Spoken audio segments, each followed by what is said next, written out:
Salut YouTube, aujourd'hui je reviens sur une vidéo entre guillemets coup de gueule. J'ai pas envie de m'énerver dans cette vidéo mais simplement j'avais des choses à dire parce qu'en fait j'ai besoin de m'exprimer tout simplement. Cette vidéo va pas servir à viser quelqu'un ou plusieurs personnes en particulier, c'est pas le but de faire un clash, loin de là. C'est surtout de m'exprimer sur des choses que je vois passer concernant l'adoption depuis plusieurs semaines, depuis plusieurs mois et j'avais besoin d'en parler, j'avais besoin de sortir des choses que je ressens au fond de moi.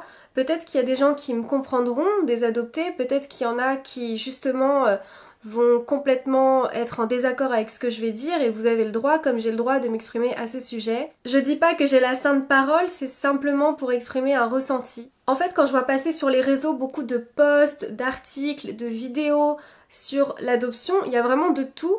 Et je me retrouve dans énormément de choses, notamment dans les blessures de l'adoption dont je vous avais fait une vidéo. Si vous voulez voir un peu ce que je raconte sur l'adoption, j'ai toute une playlist dédiée à ce thème-là. Merci aussi à ceux qui partagent les vidéos, qui me font des petits retours en privé ou sur Instagram ou sur mon groupe Facebook, ça me fait énormément plaisir. Ce qui me frappe en premier, c'est que j'ai vraiment l'impression qu'on est infantilisé en tant que personne adoptée, et je dis bien personne adoptée, parce que en général, les gens avec qui je suis en désaccord, je le répète, pas des personnes en particulier, c'est global, c'est en général quand je vois passer des choses que je lis, on a tendance à nous infantiliser. Donc personne adoptée parce que même si on a été adopté, ce qui est mon cas, bébé, ou pour d'autres enfants, on a grandi. Donc je trouve ça rabaissant qu'on nous dise encore qu'on est des enfants adoptés. On a été des enfants adoptés, on a grandi, on est capable de s'exprimer par nous-mêmes et je trouve assez culotté de sortir des articles ou des posts en écrivant comme si vous étiez à notre place en fait. On est quand même les premiers à pouvoir s'exprimer sur nos ressentis sur le sujet, donc je trouve ça parfois ouf que justement les gens se permettent de dire un enfant adopté, il se sent forcément déraciné, il aura forcément telle ou telle blessure d'adoption. Non, vous n'en savez rien. C'est à l'adopté lui-même de voir si lui, il ressent ou pas ces blessures-là, si lui, il se sent déraciné ou pas. Ce qui est dingue avec ce genre de post, c'est que souvent, les gens vont faire un tout, ils vont généraliser, alors que il y a de tout, il y a de toutes les histoires. Si je parle de mon histoire par exemple, non, j'ai pas eu le sentiment d'être déracinée puisque ma mère biologique m'a confiée à l'adoption parce que, suivant sa situation et son histoire, elle ne pouvait pas me garder auprès d'elle, bien que si elle avait eu les moyens de le faire, elle l'aurait fait, ça a été un sacrifice pour elle. Il y a des personnes qui ont été adoptées, qui ont un vécu différents, qui ont été laissés quelque part, qui ont été vendus, qui ont été abandonnés, et il y en a beaucoup, ce que je ne renie pas d'ailleurs. Mais c'est pas pour autant qu'on doit généraliser l'adoption comme quelque chose de cruel, comme quelque chose qui va forcément nous destiner à avoir une adolescence compliquée, un chemin de vie compliqué, et que tous nos problèmes de vie sont liés à cette adoption. Il y en a, ça fait le lien, je suis d'accord.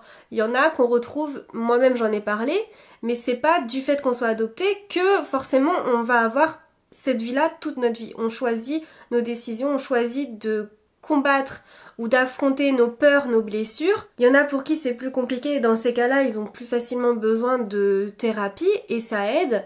Mais c'est pas une généralité que tous les adoptés vont forcément avoir une vie triste. On m'a dit énormément de choses et c'est vrai qu'il y en a qui m'ont vraiment énervée. Comme vous le savez, je suis adoptée du Sri Lanka, vous n'êtes pas sans savoir, ou peut-être que je vous l'apprends aujourd'hui et si je vous l'apprends c'est pas grave, il n'y a pas de honte. Il y a eu du trafic d'enfants pendant des années au Sri Lanka, il y a eu des vols de bébés, il y a eu des baby farms, d'ailleurs il y a eu un très beau reportage sur France 2 sur Envoyé spécial qui a dénoncé tout ça, en tout cas qui a mis en lumière vraiment ce qui s'est passé, les actes, les personnes concernées, etc. Il y a beaucoup de mères biologiques qui recherchent leur enfant maintenant, d'ailleurs il y a des groupes très actifs qui en parlent, des gens avec un cœur énorme qui se chargent d'aider ces personnes sur place, ces mères biologiques à retrouver leur enfant, et ici en France d'aider les personnes adoptées à retrouver leur famille biologique. Ce trafic-là a fait un énorme vacarme au niveau médiatique forcément, et moi je me suis sentie culpabilisée presque d'avoir eu une adoption qui s'est très bien passée, une adoption heureuse en fait, parce que quand j'ai pu discuter avec des adoptés, certains ou pas ou quoi, j'avais vraiment beaucoup de peine pour eux. Parce que je ressens les choses, j'éponge un petit peu leurs sentiments même à travers leurs messages. Et je sais que moi j'ai eu énormément de chance, que mon histoire est très belle et souvent c'est ce qu'on me disait, c'est le retour qu'on me faisait, que mon histoire était merveilleuse, que voilà j'avais de la chance, que c'était pas le cas pour eux, etc. Et je me sentais presque coupable d'avoir eu une belle adoption. Et parfois je me suis sentie exclue du style tu peux pas comprendre. J'ai pas vécu le trafic en soi, ça c'est clair. J'ai pas vécu avec ce sentiment de n'être entre guillemets pas sûre de ce que je suis, c'est-à-dire que ma date de naissance soit faussée ou quoi que ce soit. Je me suis posé la question moi-même avant que je commence mes recherches, quand j'ai appris l'existence de ce trafic d'enfants, savoir si moi je n'étais pas issue de ce trafic-là, si mon histoire comme on me l'avait racontée, elle était pas si belle au final. Donc j'ai eu des réponses à toutes mes questions et non, effectivement, je n'ai jamais fait partie de ce trafic-là. Ma mère est allée d'elle-même me confier, elle n'a pas été soudoyée, elle n'a pas été forcée de m'abandonner, elle m'a confié. Et ça, elle a toujours insisté là-dessus. Bref. Mais ce qui fait que je me sentais pas forcément légitime de m'exprimer sur l'adoption parce que je faisais partie d'une minorité qui avait eu une adoption heureuse. Or, je vois pas pourquoi je parlerais pas de mon histoire non plus parce que elle est belle. Alors oui, elle fait pas partie de toute cette médiatisation autour du trafic d'enfants. Elle fait pas partie des choses puissantes dont on parle par rapport aux adoptions du Sri Lanka. Mais je suis autant légitime, je suis une personne adoptée aussi. Je sais pas si vous comprenez, mais c'est une nuance qui est pas facile à expliquer, mais j'ai le droit de parler de mon adoption, même si elle est belle, et on n'a pas à me reprocher de me dire t'as pas connu ceci ou tu peux pas comprendre. Moi aussi j'ai eu des surprises à la fin, je sais que ma date de naissance n'est pas forcément la bonne, donc du coup c'est sûr que je me suis sentie un petit peu chamboulée à me dire mais est-ce qu'il y a d'autres choses? Est-ce que malgré tout il y a eu une erreur encore parce que la personne qui s'est occupée de mon dossier d'adoption est la même qui était liée au trafic d'enfants, mais ce qui veut pas dire que je fais forcément partie du trafic d'enfants.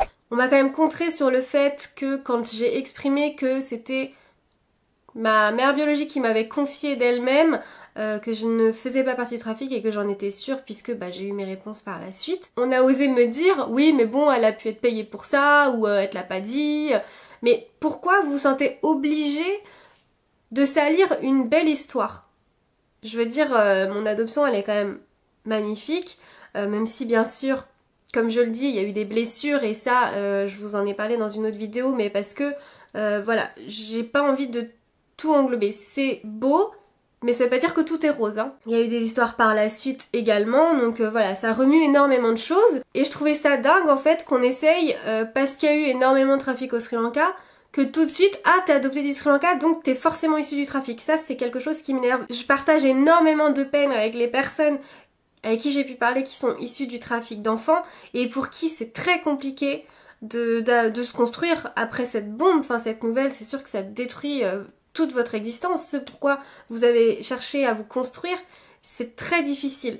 C'est important pour moi aussi de donner de l'espoir parce que sachez que grâce au groupe dont je vous parlais, d'ailleurs je vous mettrai en barre d'infos si vous voulez aller voir si vous êtes adopté du Sri Lanka, je vous mettrai en barre d'infos le groupe qui a permis d'aider et qui aide toujours les personnes à se retrouver, même issues du trafic d'enfants. D'autres choses que je vois passer sur les réseaux aussi, on nous fait culpabiliser, on nous dit qu'il faut, entre guillemets, alors c'est pas une généralité, encore une fois je le précise parce que j'ai pas envie de m'attirer les foudres, c'est des choses que j'ai vu passer plusieurs fois, voilà, sur différents groupes, sur internet, parce qu'il y a de tout forcément, mais ce qui me dérange c'est que des personnes en construction vont lire ce genre de choses et vont prendre ça comme quelque chose, comme de la sainte parole.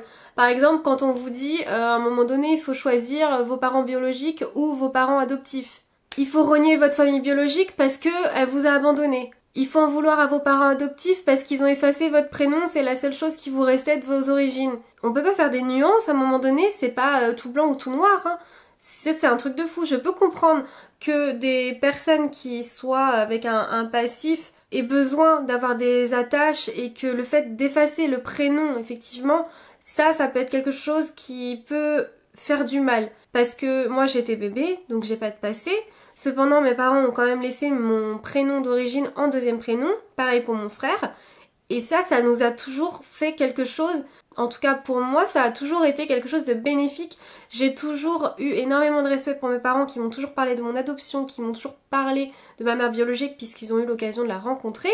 Et en plus de ça, de me dire que voilà, je suis née au Sri Lanka, que j'ai un petit bout d'histoire là-bas et que maintenant ça fait partie de moi, je vais grandir avec ça, mais que ma vie elle est auprès d'eux, voilà, c'est ma famille et moi je les ai toujours considérés comme ils m'ont jamais dit d'oublier ma mère biologique ou quoi que ce soit. Mais je sais pas, il y a des personnes qui trouvent normal d'avoir un camp. Moi je trouve que ma famille, avant d'avoir rencontré ma mère biologique, je l'idéalisais, enfin je l'avais dans un petit coin de ma tête, mais elle faisait partie de mon histoire, elle faisait partie de ma famille, mais sans que je puisse mettre un visage sur son nom.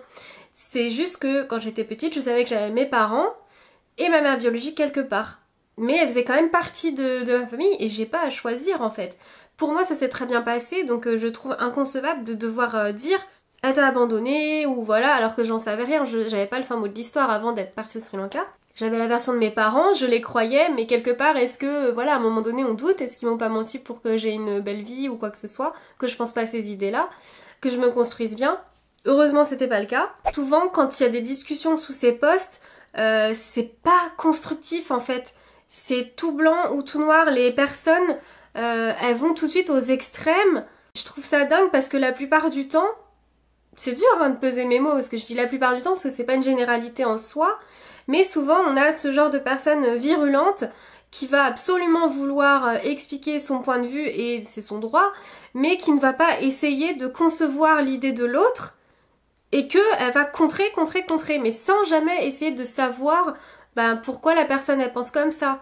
Donc je trouve que dans un débat ou dans un dialogue, c'est quand même primordial d'écouter voilà les deux parties et de revenir peut-être ah oui on s'est mal compris ou t'as raison sur ce point-là ou d'accord j'avais pas vu ça comme ça, je peux comprendre. Et voilà, et en fait je trouve que c'est trop partir dans les extrêmes et certains posts je trouve sont faits pour le côté influence, pour faire parler, pour les commentaires etc. Et ça marche. Mais sauf que dites-vous qu'il y a des adoptés en construction, des personnes adoptées en construction qui vont lire ce genre de posts et peut-être qu'ils sont pas capables tout seuls de faire des nuances en fait. Et ça peut être hyper dangereux à la construction d'une personne adoptée de lire ces choses qui peuvent être quand même des fois assez tranchées quoi. Il y a des personnes qui se permettent de juger du style des personnes qui vont adopter des enfants tard, pourquoi ils font pas juste famille d'accueil. Après tout ça regarde qui ? Ça regarde les principaux intéressés. Et la plupart du temps, vraiment, ce qui met en colère, j'en parlais au début, c'est vraiment quand les personnes se permettent de parler à la place des adoptés, alors que ce sont, par exemple, des gens extérieurs, ou des adoptants, des futurs adoptants, des parents adoptifs. Parler à la place de leur enfant, c'est compliqué, parce que oui, ils vivent avec, ils peuvent imaginer, mais ils ressentent pas vraiment. Et il y a beaucoup de choses, moi, en tant qu'adoptée, que j'ai sorties que très tard, et que moi-même, en tant qu'enfant, c'était très compliqué à sortir et à exprimer, de mettre un mot sur ma souffrance, sur ma colère inexplicable. Voilà, je l'ai compris que très tard, mes peurs de l'abandon, le fait de jamais faire confiance à personne et encore très tardivement, même quand une personne est dans ma vie, je reste encore sur mes gardes pendant très longtemps parce que j'ai peur que la personne s'en aille, parce que j'ai peur d'être abandonnée, d'être déçue et que ça me renvoie à l'abandon de mon géniteur. Là pour le coup j'utilise le mot abandon, vous voyez. Je trouve que la seule personne qui peut s'exprimer sur les blessures d'une adoption, c'est l'adopté en question. Bien sûr, les parents adoptifs peuvent avoir des blessures de l'adoption, mais je pense qu'elles seront pas les mêmes. Ça sera en tant que parent, en tant qu'est-ce qu'on a bien fait les choses, est-ce qu'on va bien subvenir à ses besoins, est-ce qu'il va nous accepter, est-ce qu'elle va nous aimer, est-ce qu'elle va nous considérer comme ses parents, est-ce qu'on va lui donner assez, est-ce qu'on a bien fait de faire toutes ces démarches, est-ce qu'on va pas se prendre un mur à un moment donné, est-ce qu'à l'adolescence ça va aller. Voilà, je peux comprendre, mais du coup, je trouve bizarre, moi ça me gêne que certains se permettent de parler à la place des adoptés en fait, tout simplement. Il y a autre chose que j'ai vu passer aussi, et là je suis pas forcément pour, je suis pas forcément contre. C'est un article qui disait qu'en fait ce serait bien pour les parents adoptifs qui passent un minimum de temps, 1 ou 2 ans dans le pays avant d'adopter l'enfant. Mais alors déjà j'ai des questions. Ça se fait avant l'adoption et après on vous donne un enfant, mais dans ce cas-là, l'enfant il grandit, il a 2 ans quand vous l'adoptez. Vous quittez votre travail, comment vous justifiez auprès de la France que vous faites une adoption internationale? Parce que ça parlait d'adoption internationale, attention. Là, il y a des choses, je suis pas en clash, mais j'aimerais bien qu'on m'explique le point de vue, parce que je l'ai pas très bien compris justement. Il y a des choses où j'étais d'accord sur le fond, mais sur la forme, non en fait, c'était un peu trop extrême pour moi. Parce que je trouve que les parents adoptifs, quand ils sont prévus pour une adoption à l'international, déjà le parcours en tant qu'adoptant, j'en ai beaucoup discuté avec mes parents, c'est un long combat. D'ailleurs, je les ai fait témoigner justement, où je les interviewais sur comment ils ont vécu l'adoption. C'est hyper long déjà, on leur demande des tas de tests, des tas de lettres, des tas de suivis après l'adoption encore, alors que je trouve ils sont autant... Enfin, ils sont aussi légitimes d'être mes parents que s'ils m'avaient porté, que si ils avaient été mes parents biologiques. Des parents biologiques, on leur demande pas autant de tests, autant de suivi. Donc je trouve qu'ils en font quand même énormément. Déjà, c'est très dur de mener à bien une adoption. Enfin, qu'elle arrive à terme, en tout cas, ça peut être très long. Une grossesse, c'est 9 mois, un agrément, c'est 5 ans. Et avant l'agrément, il y a encore toutes les démarches à faire. Donc, par exemple, pour moi, ça a mis 7 ans en tout. Je trouve que pour des enfants biologiques, on n'en demande pas autant aux parents biologiques. Après, d'aller les faire vivre pendant 2 ans dans le pays d'adoption, je sais pas, je suis pas forcément hyper... je comprends pas pourquoi, en fait. Parce que on peut très bien être informé de la situation de l'enfant, surtout quand il est plus grand, par du dialogue. Je pense que les parents le font d'eux-mêmes, de se renseigner sur la culture. Voilà, peut-être qu'après, ils envisagent de repartir avec l'enfant pour lui faire découvrir son pays dans la mesure du possible. Bien sûr, on n'a pas tous les moyens d'aller prendre l'avion ou autre, mais c'est un post sur lequel je trouve que ça parlait d'une bonne intention, mais que la forme n'était pas forcément la meilleure. Je l'ai trouvé un peu trop extrême. Alors je sais que c'était un souhait, hein, mais c'est vrai que là-dessus j'étais un petit peu gênée de lire ce post-là, donc c'est vrai que j'ai pas réagi dessus. Parce que voilà, par écrit c'est compliqué de faire passer des émotions, donc moi je préfère m'exprimer en vidéo. Je trouve ça, c'est pas un reproche, hein, mais pour moi c'est plus facile et c'est plus sincère, et j'ai tellement peur d'être mal comprise ou mal interprétée que je préfère le dire de vive voix. J'avais besoin de m'exprimer sur ce sujet-là, et c'est important parce que l'adoption, en fait, on en parle vraiment de plus en plus. Et j'ai pas envie que ce soit un effet de mode de parler de l'adoption, c'est qu'on en a besoin. On a besoin de libérer la parole du point de vue des adoptés, que nous, on s'exprime, on sait le faire, on n'est plus des enfants, donc on a besoin de dire les choses, de revenir sur le passé, des choses qu'on n'aurait pas pu exprimer. Les parents adoptifs aussi ont beaucoup à apprendre aux futurs adoptants. C'est aussi important que eux s'expriment par rapport à leur vécu, par rapport quand ils ont adopté leur enfant, comment s'est passée l'adolescence, comment ils ont pu gérer les blessures de l'adoption, et les futurs adoptants, comment ils peuvent les gérer, savoir ce qui les attend ou pas, parce que on n'est pas obligé de passer par ces phases de colère, pas tous en tout cas. Chacun est différent, donc c'est pour ça que c'est bien de pouvoir libérer la parole. Et j'espère que bientôt les parents biologiques aussi pourront s'exprimer, parce que eux aussi font partie de l'équation, et c'est important que tout le monde puisse témoigner, parce que c'est pas qu'une personne adoptée, c'est vraiment un tout. Et chaque ressenti est différent selon la place qu'on va avoir. Donc voilà, j'espère que cette vidéo vous aura plu, et puis n'hésitez pas à me dire votre point de vue dans les commentaires. N'hésitez pas à en débattre dans le respect, et puis écoutez les autres, écoutez ce qu'ils ont à vous dire. C'est pas une seule personne qui a raison, une seule personne qui a tort, il y a la manière de dire les choses, il y a des choses qui peuvent être blessantes, il y a des choses qui sont dangereuses à dire de telle ou telle façon. Faut vraiment penser à tout ça, et du coup c'était vraiment avec bienveillance que je voulais faire cette vidéo. Je voulais vraiment m'exprimer sur le sujet, parce que j'avais besoin aussi de le faire.